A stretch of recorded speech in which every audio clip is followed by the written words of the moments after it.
got some juniors, some seniors, parents represented here tonight. So hopefully we get some questions answered, because we know this process can be overwhelming and tedious. So let's pray. Dear Heavenly Father, Lord, thank you for this day. And just a beautiful day, Lord. Thank you. And Lord, we ask that you would bless this time. Thank you for David and just his service. We have something that's so just can be overwhelming. Thank you for his willing to serve us in that area. Lord, we know that you are the giver of all good things, and you are over this process. And so we ask that we submit to you and trust you in this process. In Jesus' name we pray. Amen. Amen. So Tony, I'm going to turn it over to you, and you will introduce our wonderful speaker.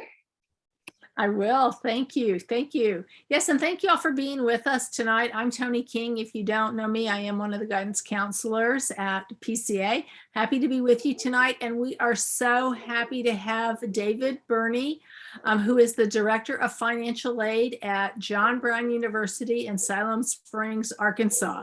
I have to say, we can't say enough about John Brown. It is one of our favorite colleges.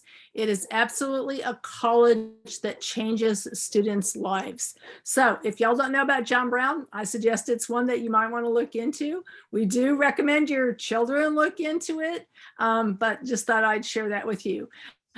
David has worked in the financial aid industry for the past 14 years, and he currently serves as the chair of the Financial Aid Commission for the Council of Christian Colleges and Universities, a big job there that he holds.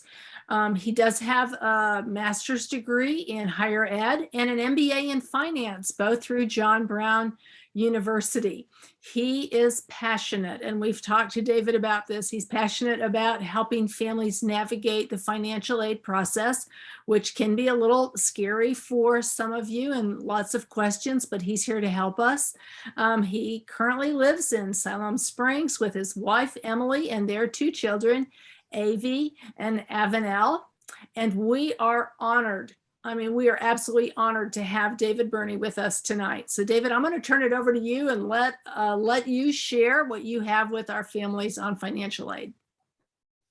Excellent. Well, thank you, Tony and Jody. I'm very excited to be here this evening. And my goal is really to provide information that's helpful in the process. So the goal tonight would be to provide an overview of how the financial aid process works. So I'm going to begin here in a second when we start the PowerPoint presentation with a couple of the reasons I feel like it is important of the type of schools and the type of financial aid that you look at. And then we're going to get kind of further into the weeds and into the details as we talk about the FAFSA and we talk about how schools process financial aid. So a caveat, I will use JBU as an example. This information that I will provide tonight will be applicable to most schools, definitely private schools. State schools run a little differently, but I will try to bring in those caveats as we go through the process as well. So I will actually have specific times throughout the course of the presentation to ask for questions, but I do know the chat is open. So if you do have questions or maybe a comment, then, oh, that's great, Jody. Then definitely please leave those there and we'll make sure that they're answered over the course of the evening. The goal is to take about 40 minutes of your time and then to have plenty of time for questions at the end so that we can all get about our evening. And hopefully it's still enjoyable weather outside. I haven't been outside in the most recent future, but I hope to get outside this evening for a little bit. So, and as was already mentioned, I am drinking a Dr. Pepper at 6 o'clock. So I survive on Dr. Pepper and now Dr. Pepper Zero. So it is fueling our presentation tonight as we get started.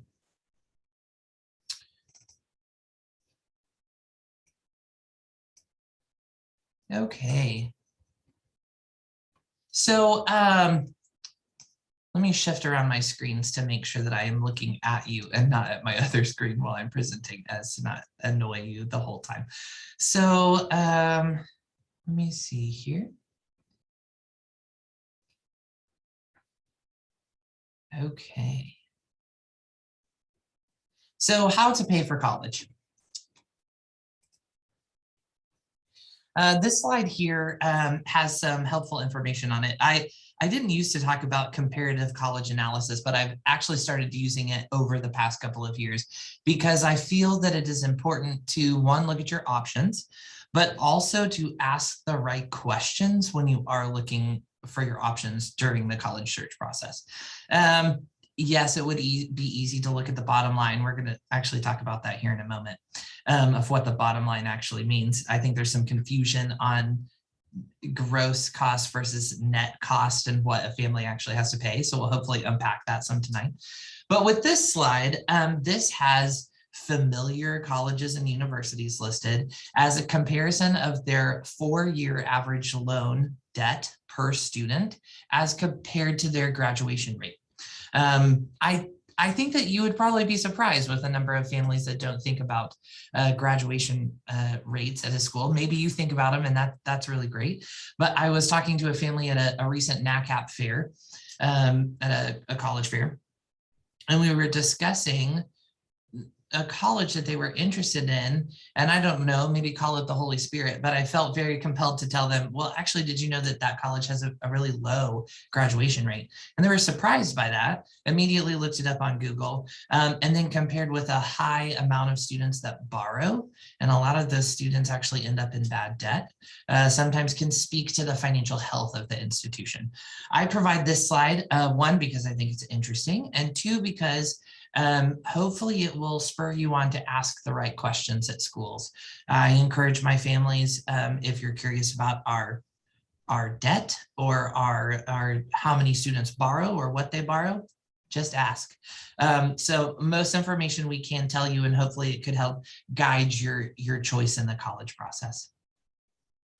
I also include this because I think that there is some misconceptions about state schools versus private schools, and that private schools cost more and that state schools always cost less. And I don't know that that is an accurate representation of what actually happens. Private schools oftentimes can cost the same, if not less, than a state school due to a difference in fees. And also, private schools are able to offer financial aid from their endowments. That's different from a state school that's funded by the government, that's funded by the state government, or is at least receiving funds on behalf of the student. So yeah, my encouragement would be to look at the college that you're interested in on a variety of different reasons and go through the financial aid process. And you might be surprised to see the result at the end. So here's where we're going to start talking a little bit about the details. So my encouragement as you are looking for colleges is to start looking at the net cost, right? So what is it after scholarships, after financial aid, are you going to be looking at a net cost to attend the school? It's very easy to get overwhelmed by sticker price, right? And with most colleges, you'll go out on their website, you might do a quick search on Google for their costs, or you might do a quick browse on their website. You might see the cost, right? As an example, JBU's published costs are $38,000. Well, I can't write out a check for $38,000. I mean, that's not something that I have sitting in my back pocket. So that would be really uncomfortable in your back pocket. Okay, that's not what students pay, right? That's not the average net cost of what our families pay, thanks to scholarships, thanks to federal resources, state resources, institutional resources, and then family contribution. So we're going to talk about how we break all of those categories of financial aid down in order to give you the most resources possible in order to fund your college experience. There are really three types of financial aid that we're going to discuss tonight.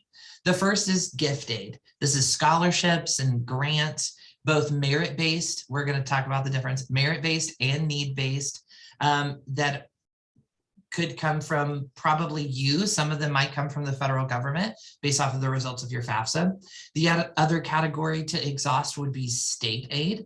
Often states will offer grants or scholarships or reduction of tuition in order to go to school, something to consider. There's also a state department called State Rehabilitation Services, every state is required to have them. They offer a lot of resources for students that have physical, mental disabilities, also extenuating circumstances, state rehabilitation services.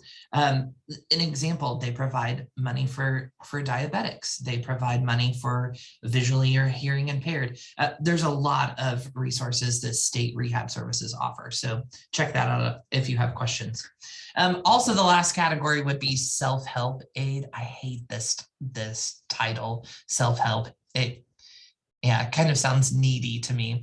It's literally your contribution, whether that comes from student loans, from work study, from an off-campus job, working over the summer. That would be your contribution towards your college education.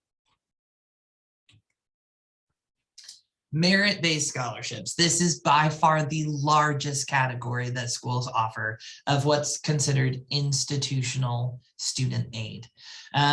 Most schools base an academic scholarship off of a combination of either test scores and GPA. I will tell you, through COVID, most schools adopted what's called a test optional program, where they will no longer look at your test score. They will solely look at your high school GPA. This has benefited a lot of our poor test takers. I was one, just as an example. I took the ACT 5 times in order to get into school. I got the test score that I needed, praise Jesus, was admitted to JBU.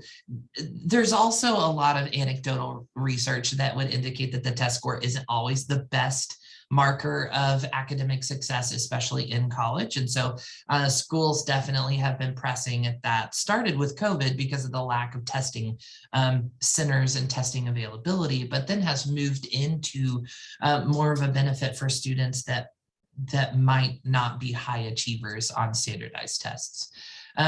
So most schools have an academic scholarship based off of one of those criterias. Most schools also super score. So this is a hint. And also, someone remind me, maybe Jody, are you in ACT land or SAT land? Ours, we encourage students to take both. Both. Okay. Great. I think that's excellent. Well, I think that's excellent for a variety of reasons. I didn't realize until graduate school that I probably should have taken the SAT, based off of how I think about testing and how I conceptualize answers to questions. So I would highly encourage students and families, if you're struggling with one test, look at some other options that you might have, because there's definitely both for a reason, and it's odd how those tests have been geographically located over the course of their history, kind of spread throughout the United States. So I love that the encouragement is to take both or to take either there. That's great. Most schools will super score. So they will take the highest of each section of the test. If you've taken it 4 or 5 times, they will continue to receive those scores. And they will calculate your super score in order to qualify you for academic scholarships. This is beneficial because if you've taken the ACT a couple of times specifically, and your score might be similar, and you might have one area that could be dragging down your overall score, to focus specifically on that area, not to focus maybe on the other areas of the test that you have already done well at, could raise your super score by a couple of points. And most schools, I didn't include it, and I don't even think I have it. Oh, I do. Never too far from an academic scholarship chart. Most schools will use a chart. You might have seen it already on their website. This is just an example of JBU's. You can see this on our website. So it is a chart that will calculate your academic scholarship based off of your test score and your GPA. This is obviously too small to read, but you can look at it on the website. Most schools will have something like this that will list the academic scholarship and then the criteria associated with it. So check out your school's website that you're interested in, or check out JBU and get some good information there. You might also notice with merit-based scholarships that schools will have 2 categories: a non-competitive, or something that is available to all students, and then in more elite, what's called competitive or high academic. scholarship. Most of the competitive or high academic require another step. So they would require to go to campus to interview, or to be interviewed by a panel, or to send in a video, which was very popular through COVID. So check the website, check your school's website, check the counselor at your school that you're applying to just make sure that you have all options available to you there. Mostly all academic scholarships are renewable for up to 4 years, sometimes even 5 years based off of the degree program. You would have to keep a cumulative GPA in order to get it year after year, but that would be available to you during your college experience. And like I said earlier, check the school website just to make sure that you haven't missed any dates of when to apply. Some schools offer early acceptance scholarships or academic scholarships as a part of their honors program. So just make sure that you're keeping up to date with that. At JBU, once you apply, your admissions recruiter will literally step you through the process. That's also pretty common at most schools, private schools in particular. So check those emails, be corresponding with your admissions recruiter just to make sure that you haven't missed anything there.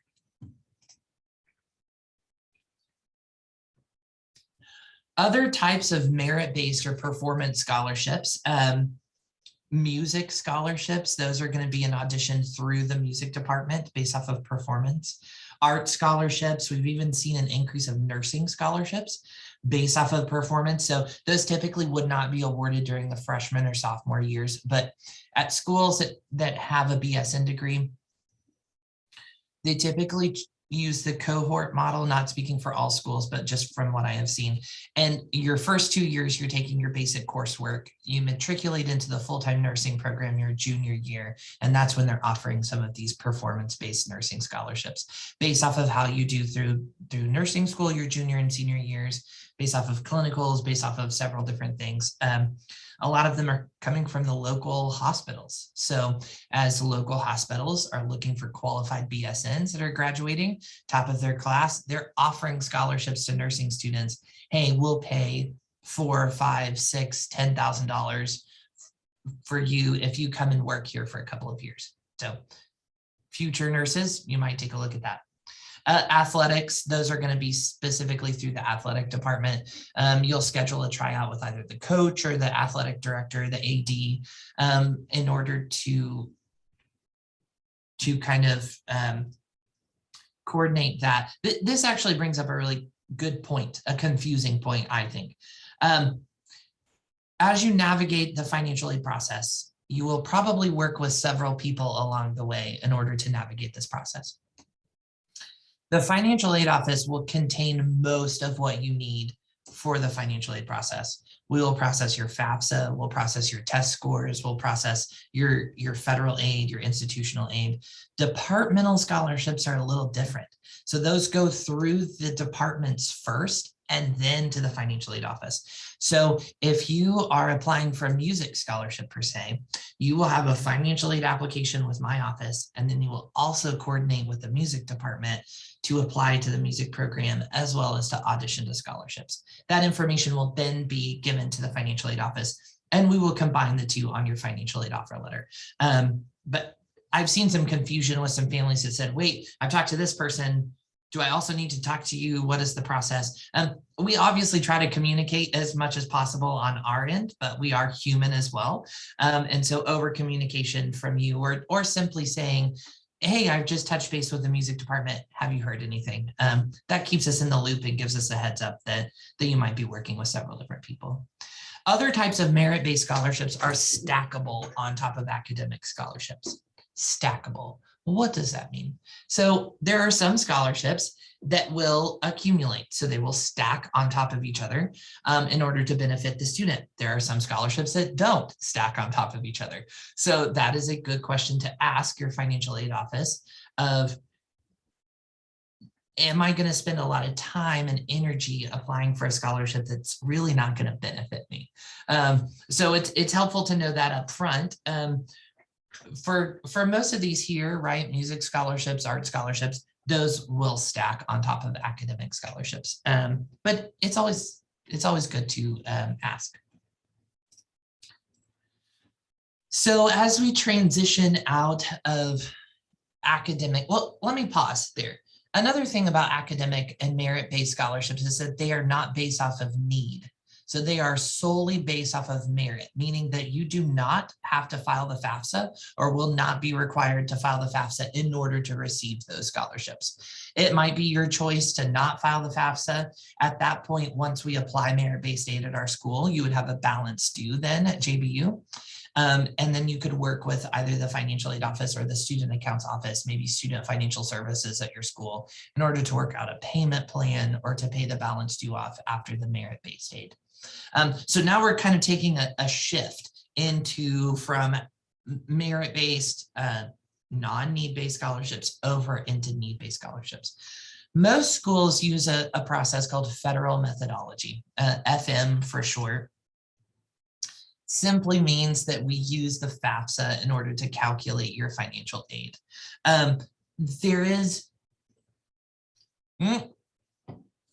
There is some other applications that are available, but most schools just solely use the FAFSA in order to qualify a student for financial aid. How does that work? Well, there's a few things at play that you can see here. The first thing being, you will have a cost, right? So cost of attendance, tuition, fees, room and board, books. We then take the result from the FAFSA that we're going to talk about here in a little bit, called the EFC, the expected family contribution. Your need is simply determined by taking the cost, subtracting out the expected family contribution, what the FAFSA says you should be able to pay for 1 year in school, and that leads to your financial need. Keep in mind that academic scholarships, merit-based scholarships, those go to meet need. So oftentimes families are disappointed when they go through the process and they say, well, we have financial need. Yes, but you're also receiving a $25,000 soccer scholarship. So those types of financial aid also goes to meet needs. So it's part of the calculation as well. Yeah, I'm just going to skip over the rest because I want to get into some more detail about the FAFSA. Yay, the free application for federal student aid. It's what keeps us up at night as financial aid administrators. First myth that I just want to slash through that I hear a lot in the financial aid industry. Well, we're not going to file the FAFSA because we don't qualify. First of all, that statement is a little vague. Second of all, I would say by stating that means that you possibly know more in the process than the financial aid staff at your school. My recommendation is that the FAFSA is much more broad than simply a federal aid application. Yes, that is a piece of it, absolutely, is to potentially qualify you for the Pell Grant or the SEOG grant or work study. Yes, absolutely. But that's also my main application to qualify you for endowed scholarships or need-based aid or other departmental scholarships that are here at JBU. My recommendation for all families is to file the FAFSA the first year. If it does not benefit you at all, if it's a terrible process, contact your school, say, I really don't want to do that again. Please tell me that I don't have to do it, and they'll give you the right answer on that. You might find that some of your aid is considered need-based. I would say, I haven't run the numbers recently, but over 70% of our students at JBU receive some form of need-based scholarship at JBU. That comes from our endowment, that comes from some of our institutional funds. So file the FAFSA the first year, and then we can go from there. What is the FAFSA? So the FAFSA is available at studentaid.gov. This is the generic one-stop shop website for the federal government. They used to have FAFSA.gov. They used to have the FSA ID username and password at a website. They used to have studentloans.gov. It's just one now, studentaid.gov. When you go to the website, up at the top of the website, it says apply for aid. That's on the banner. It's right in the middle of the banner. When you hit apply for aid, either the first or the second option will say file the FAFSA or submit a FAFSA. This is the screen that you then would see whenever you select that option. If you are brand new to the FAFSA process, then you will obviously select start here. If you filed a FAFSA previously, you will choose returning user. The FAFSA, and I should have asked this earlier, but for seniors, so current seniors in high school that are planning to attend college for the fall of 2022, your FAFSA, so the 2022 FAFSA becomes available on October 1st. In like 4 days. Oh my word. I just got overwhelmed. Small drink of Dr. Pepper. Here we go. So I would be preparing, as most schools are also preparing to receive the FAFSA, I would be preparing to file the FAFSA here at the end of this week. So that application will become available on October 1st, and you will use prior tax information. Here's where we get into confusing. Let me check on my slide and see if I don't. Okay. Sorry for the recording that I skipped a few slides. We will go over them. Don't you worry. So prior tax information, the FAFSA uses 2 years prior tax information. So it will be the 2020 tax return that you'll use for the 2022 FAFSA. They use 2 years prior in order to give you the opportunity to apply for aid earlier in the academic year.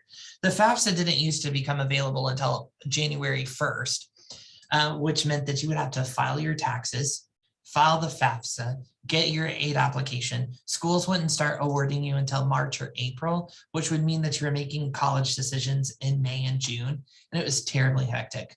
The government thankfully changed the system. And we're going to talk about some of the exceptions to the rule in just a second. But for now, just keep in mind it's 2 years prior tax information. The reason I show this slide is because I think it's helpful to know that there are a variety of students and a variety of families from different socioeconomic backgrounds that complete an aid application and that will go to your school. This is just from JBU, but I have seen them at all schools, right? And it just shows a representation that we have students that come from families that literally do not make anything, all the way from families that make above $160,000 a year. So this is just helpful to know. I think it's easy to just pigeonhole yourself and say, oh, well, are there financial resources, you know, for my category of income group? And the short answer is there are. in all of them, there are types of aid that are available. So just hopefully you find that as an encouragement. The FAFSA has gone mobile. So gone mobile, it sounds so, wow, old. I feel old saying that. The government's really attempting to create an app called the My Student Aid app that will literally be a one-stop shop platform for students and their families to track the whole financial aid process. The FAFSA is on there currently. They have hopes to put student loan repayment, to put other information that would be available to the student so that it's all in one location. For those of you all that have had a previous experience with having multiple loan servicers, so schools used to have loans from the federal government that were supplied by a loan servicer. A loan servicer then could purchase or sell a loan. And so it was common for families to have 2 to 3 loans that they were paying back at the same time. The government has consolidated all of that to where there is selected loan servicers from the federal government, and the repayment is smooth through the My Student Aid app will connect you to your loan servicer. So they've really tried to cut down on some of the confusion there from the Department of Ed. The only thing that I would keep in mind with doing the FAFSA on the mobile website, I actually don't hate it, right? So when you select the app, the nice thing about the FAFSA on the app is that it only asks you one question at a time. So you don't see a page that you have to fill out. You don't have decision fatigue because you're trying to come up with 10 answers at the same time. It literally says, what is your last name? Enter, next. What is your family's adjusted gross income? Enter, next. It's really simplistic. The logic of it is pretty nice. The only downside I would say is that I would start and complete an application on the same platform. We've had some difficulties that families have started on the mobile platform, have have gone to the native platform and have had some problems on the web. I am hopeful that the Department of Education has resolved those issues, but we still hear occasionally, oh, I thought I submitted more information on my app.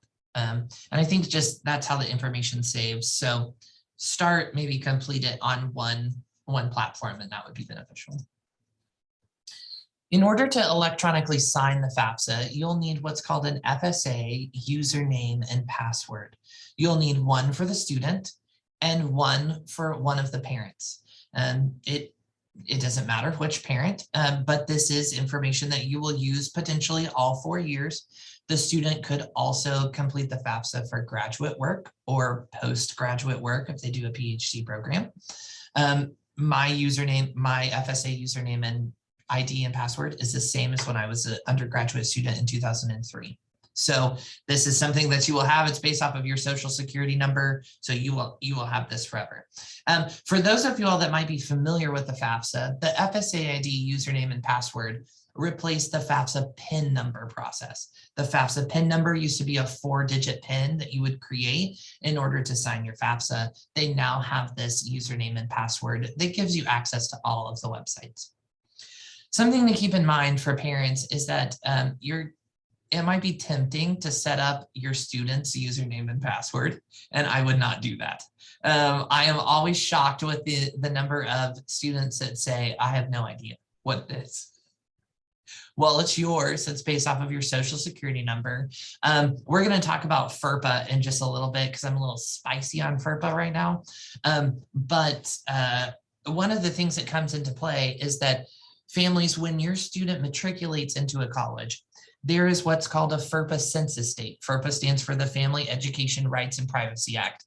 That was an act that was created, 1974. Don't quote me on that. It was sometime around there, that protects the privacy of students, right? What's complicated about that is that even though the parents might be very integral in the college process, application, financial aid, paying for school, once we pass that FERPA census date, I technically and legally am not allowed to communicate with a parent unless I have written and signed permission from the student. So that kind of complicates things a little bit. So if I'm trying to talk to a student about a FAFSA and they have no idea what I'm talking about, it can just get complicated. The reason I'm spicy at current is that it can be frustrating, right? If you call a school, there could be an issue. You don't understand how much, like why you've received a bill or what the charge is for. And I can completely identify with the fact that it is frustrating when you hear, I'm so sorry, I can't give you that information because I don't have written permission. I would attack FERPA on the front end, right? So talk to your student, understand what it is about, and then talk to the departments at your school of choice on what their FERPA release looks like, what that process is, how you get access to the information you need, and they will give you the steps. So a lot of financial services have what's called third-party proxy. This is helpful hint. I should have been keeping track of my helpful hints, right? Number 42. Third-party proxy, the student will sign the parent up on the school's portal to receive student account notifications. Do this, right? And all but chokehold your student into getting you access to this. Because if you called the school and say, hey, I need to make a payment for my student, they would say, I'm so sorry, we can't talk to you because we don't have written permission. So as much information and access that you can, obviously, you know, what's permissible by the student, but to do that up front, and then you don't run into some of these roadblocks. Who can get federal financial aid? So I'll go over this pretty quickly, but US citizen men, you actually still have to register for selective service, which is old law, but it's still there in the higher education reauthorization, of which is currently up. So they're doing negotiated rulemaking on the HEA. We're hopeful to have a new reauthorized higher education authorization. And hopefully some of these things, FAFSA simplification, if you've seen that in the news, and some of these older laws you might see adjusted over the next couple of years. At least we're hopeful of that, right? You have to be in an eligible program, a valid social security number, a high school graduate or a GED holder, and you have to be maintaining satisfactory progress. So what satisfactory academic progress means is that you have to be meeting at least a 2.0, a cumulative 2.0, and passing 2/3 of your classes. Now, you could be thinking, oh, well, that won't happen to my student. That's one bad 6 weeks, right? So if a school is checking that every semester, and there might be a bad 6-week period, right? You're talking about C's and D's for one academic semester, and then your student would no longer be making satisfactory academic progress. So just keep that in mind, not to scare you, but just to know all of the facts as you go along the way. My parents used to talk about that, right? Well, I had one bad academic semester. Like, it wasn't a big deal. No, it's a big deal. Like, some of the advice, God love them. Okay, IRS data retrieval tool. On the FAFSA, there is an option for the IRS data retrieval tool. This gives you the option to pull in all of your information from your tax return onto the FAFSA. Do this. Don't do anything else. You might be tempted to hand type in all of your information from your tax return, but by selecting the IRS data retrieval tool, this will cut down in the paperwork that you might potentially have to do, because the FAFSA links directly to the IRS, so they consider that a trusted source, and then a school would not have to ask you for a clarification on the information you put on the FAFSA. Really helpful in making the FAFSA process much faster than it used to be. So IRS data retrieval tool. Verification. 1/3 of all, and actually it's more like 1/2, really. The government says that they're cutting down on the number of verifications. The last time I ran my numbers, we were at 44%. So that's not 1/3. 1/3 of all FAFSAs are selected for verification. This does not mean that you've done anything wrong. You're not going to prison. You're not being audited by the federal government, and a black van is not going to drive down your street and take you away. Well, that could still happen, but for other reasons, not for FAFSA verification.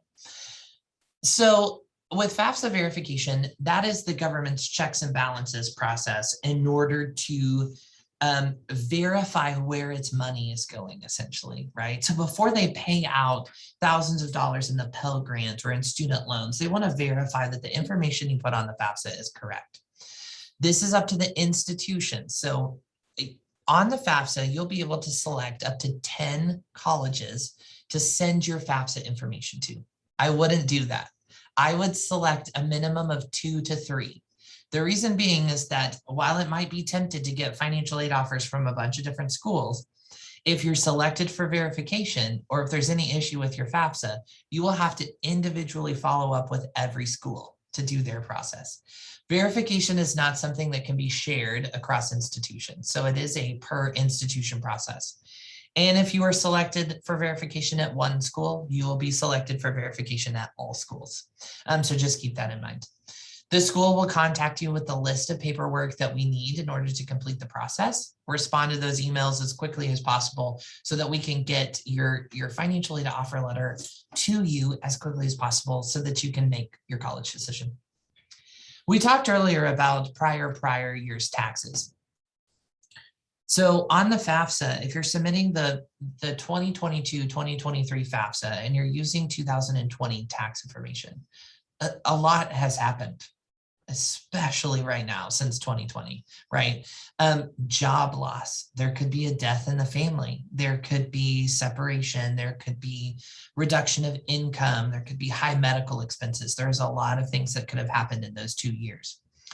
The government offers schools a provision called a professional judgment. It's a PJ in the financial aid world. And it means that a school has the authority to go in on your FAFSA on your behalf and adjust your FAFSA information to current finances. This is not something that you can do. So you will still file the FAFSA with your 2020 tax return, and then you would call our office and then you would say, Dave, we've had a lot of medical expenses, and this is not an accurate reflection of our finances. We would go into the FAFSA make some adjustments based off of your actual situation, based off of the medical expenses or job loss or death in the family or whatever. And the hope is to maximize the financial aid that you would receive. And also keep in mind that for whatever reason, there's kind of a bad rap on financial aid administrators. I think they kind of think of the, what's her name on Monsters Inc. that sits at the window that collects all of the, at the end of the day, it's like, thank you, you know, and has the big horn-rimmed glasses and the hair. We're not like that at all. We're real people that work in real offices that love on your students and want to help you as much as possible. So if you're experiencing one of these special circumstances or these financial situations, please call us and talk to us about it. And we would love to be your guide through that process.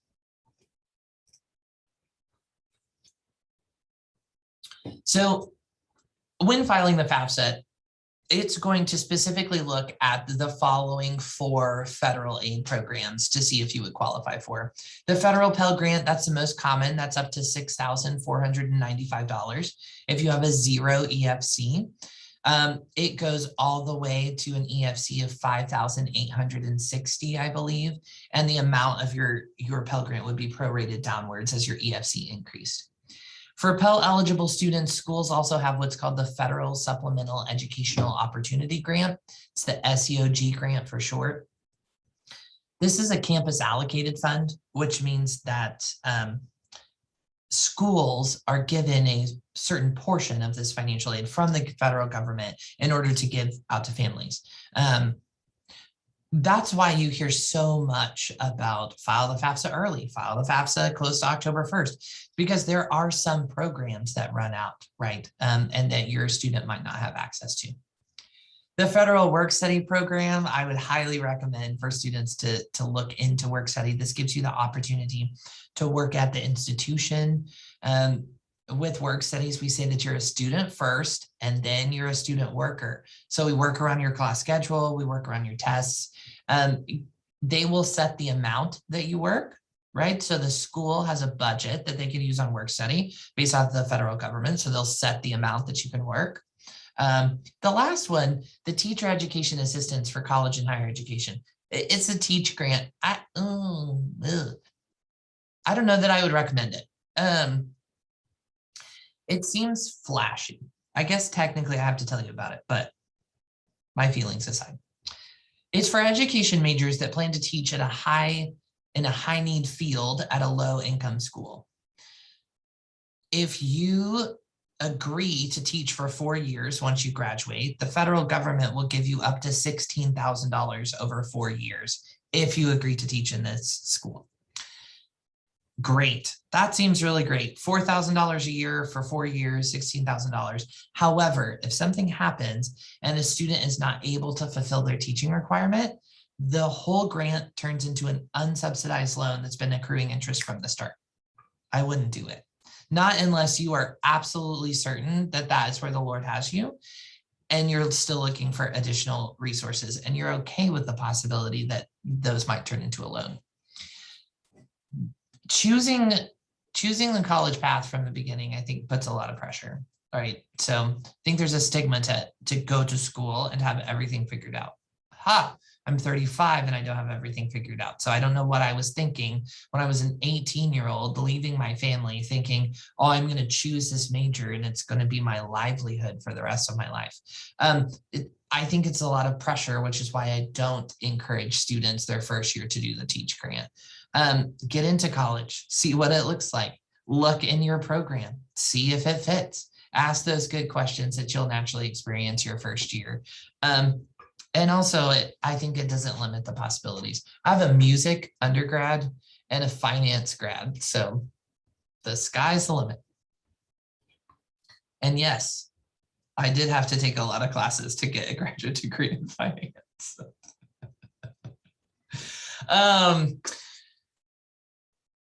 I won't spend a ton of time talking about student loans. I'm pretty passionate about student loans. One, because of I think that they're talked really poorly about in social media and about how college ruined my life and about oh, my student is $400,000 in student loan debt. What I will say about it tonight, though, is that if you see a story that somebody says oh, my student was in $350,000 in student loan debt. Shame on that school. That is, no, you don't just fall into $350,000 in student loan debt, right? Those are choices. That's paperwork that you're signing. That's my responsibility as a federal aid administrator to call the family, to talk to the student and say, hey, we're about to take on some student loan debt. We got to talk about it. And we have to talk to see if this investment is worth it to you.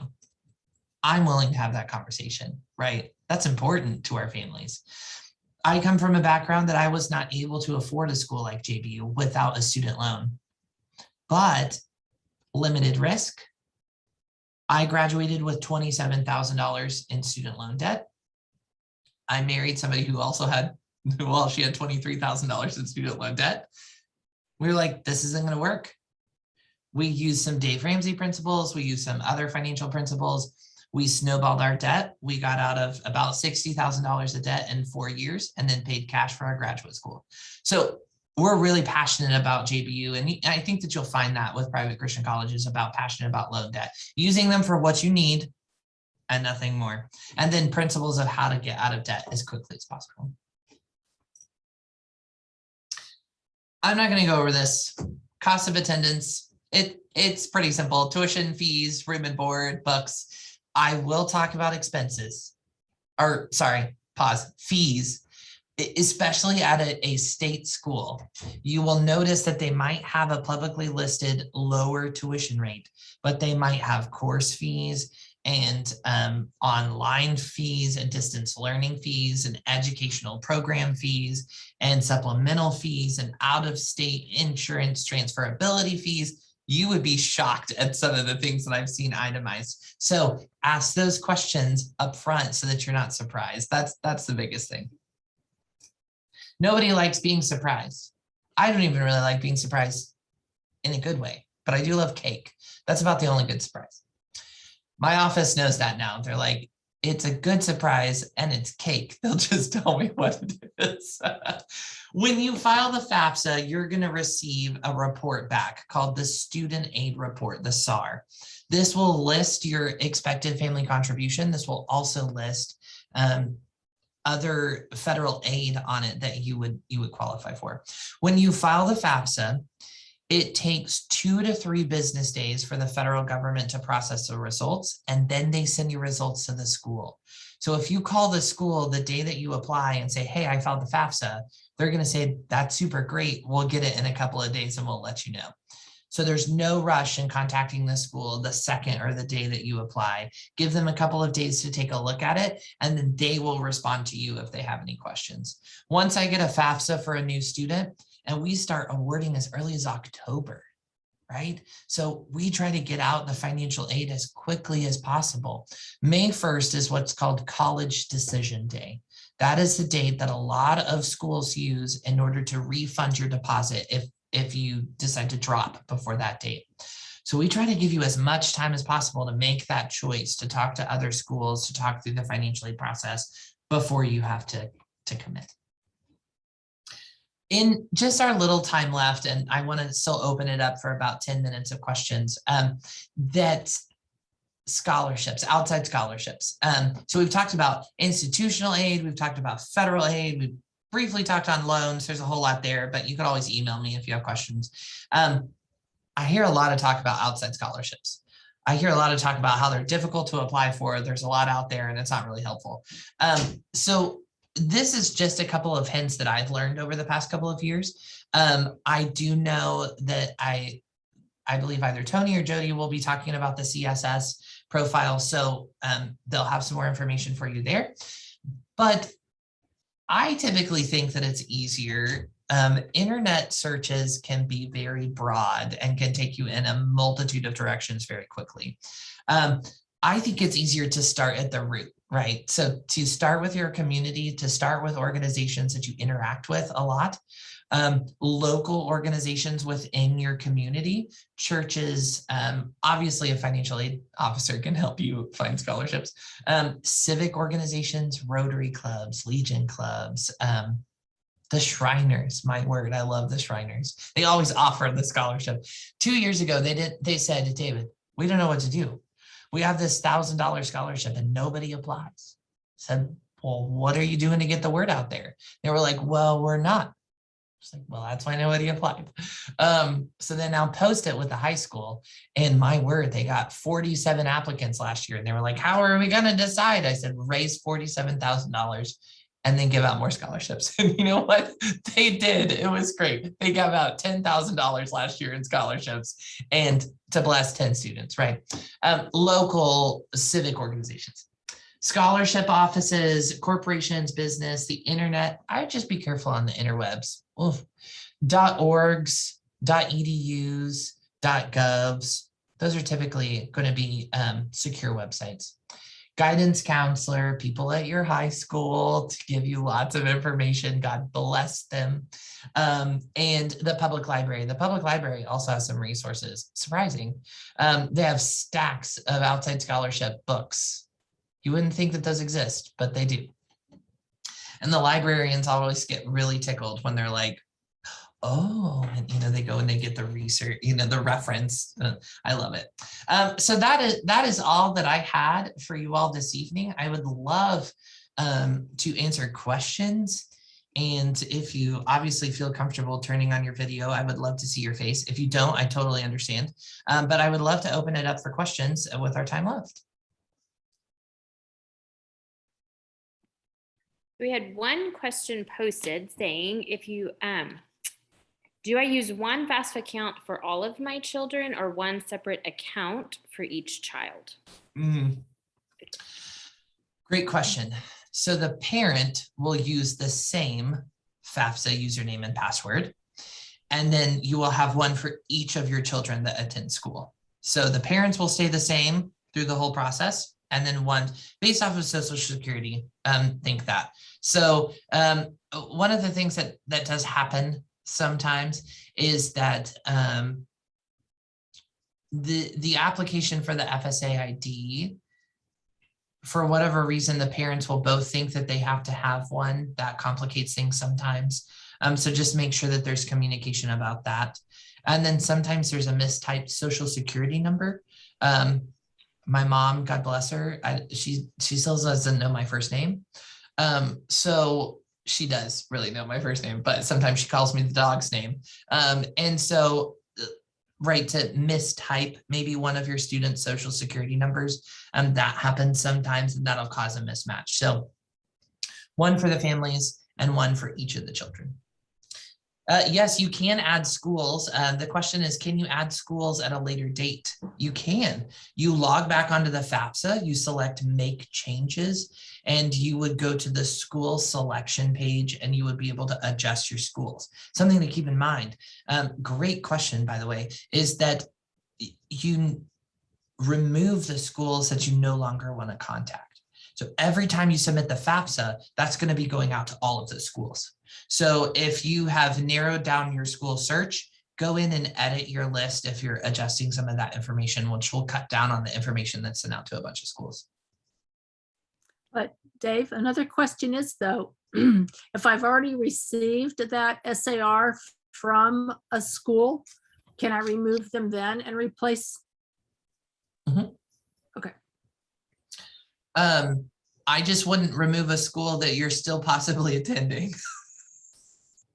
So every FAFSA transaction is something that is continually added to your file. So we might ask you to make changes. We might ask you to correct a number or update a number. And if you have accidentally removed a school that you're still interested in, they would no longer get those transactions that could benefit you. So an example of that would be if I had applied to 3 schools and one of the schools had noticed that I had put the same income for both the student and the parent. I had just duplicated the income. That would highly affect your family's results. If one of the schools caught it and would email the family and say, please go back onto the FAFSA and correct those results, then that information is then sent out to all of the schools, and then they will update their information as well. So it kind of benefits you somewhat in the process if, if you do have to make a correction, but yes. And the student aid report, this is really a good clarifier too, is that the student aid report is unique to you as an individual and not the school. So the results that you receive from the FAFSA are your results, and then the school, their results will come in the form of a financial aid offer letter. So those are kind of the two pieces. Offer letters are unique to institutions. Student aid report is unique to you as an individual. So, hey, David, this is the Wilson family. Thanks for doing this tonight. We really appreciate it. Yeah. I got a little bit of a unique situation. You've probably seen it before, but we're still trying to figure it out. So we became legal guardians of our two nieces 3 years ago, and they're seniors. And so we are their legal guardians, but we're not their parents. So they still got a father that's alive. He just doesn't have income. So how do we navigate that from that perspective? Because, you know, we've only had 3 years to get ready for this. Yeah, great question. So on the FAFSA, there is a series of what's called dependency questions. This actually, thank you, Wilson family. This actually brings up a great point for everyone else. A question we get asked a lot is, if my student just files taxes on their own, can they be considered an independent on the FAFSA? The FAFSA determines its own dependency status based off of these questions. And so it doesn't matter how you file taxes or what you put on your tax return, the FAFSA is going to determine that. Within those dependency questions, there is a question that asks whether or not the student is in legal guardianship. You would select yes to that question, and then it would take you through other series of questions that would ask when that information became finalized with the state. In the process of selecting legal guardianship, it will remove the requirement of parental information. So students under legal guardianship are not asked parental information because of the status of guardianship with the state. Right, The school okay. will then follow up with you once they've received your FAFSA, and they will ask for legal guardianship documentation as approved by the court. That will be on the student's record with the school, and that will resolve the FAFSA for legal guardianship. That's very helpful. Thank you. Yeah, you're welcome. Hey, David, I had a family ask me this the other day. I don't know if they're on the call tonight, but the question was, is every college I apply and submit the FAFSA to going to know my income, or does the school only see the EFC that the federal government tells them? So, like, who is seeing all my financial information? Yeah, great question. So your entire FAFSA, all of the information that you submit on the FAFSA is available to the school. It is based, the school does have the allowability to only pull down the information that is helpful to them. So if a family would like to see your adjusted gross income or the number in family, the number in school, then your school does have that available to them from the FAFSA. One of the things to keep in mind, though, with that is the financial aid office and administrators act discreetly on your behalf. And that also works both ways. So if there's financial information that you are uncomfortable with showing, then that information is not publicized across the school. That lays within the financial aid office, that under the jurisdiction of responsibilities in FERPA, we're not able to provide to other offices on campus. So that would not negatively impact the student in any way. We do have access to that information so that in the case that you do call and you say, David, my situation is very different than the FAFSA, then I have a starting place to make the adjustments in your favor. So sometimes when we get the question of, well, I don't really want you to have access to my information, my response typically is, I definitely understand privacy is a concern. Having more information actually benefits the student because it gives me more areas to look into for possibilities of financial aid. So good question. Thank you. Just a couple of seconds on CSS that David referenced. So some schools will require an additional financial aid form called the CSS.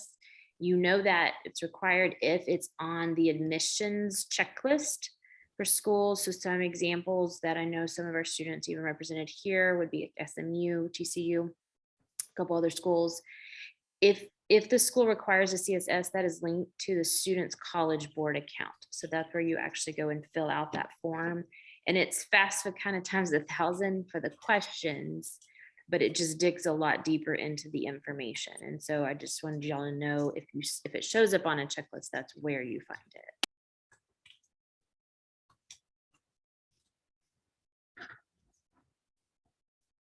As you can see, David put his email and phone number in the chat if you wanted to copy that. He's being gracious to be able to answer some other questions for you if there's a more individual question you don't want to share with the group. So thank you, David, for doing that. Any last questions? We're at right past the hour, so we want to be respectful of time. Hopefully this gets the ball rolling, because like you said, October 1st, that's Friday.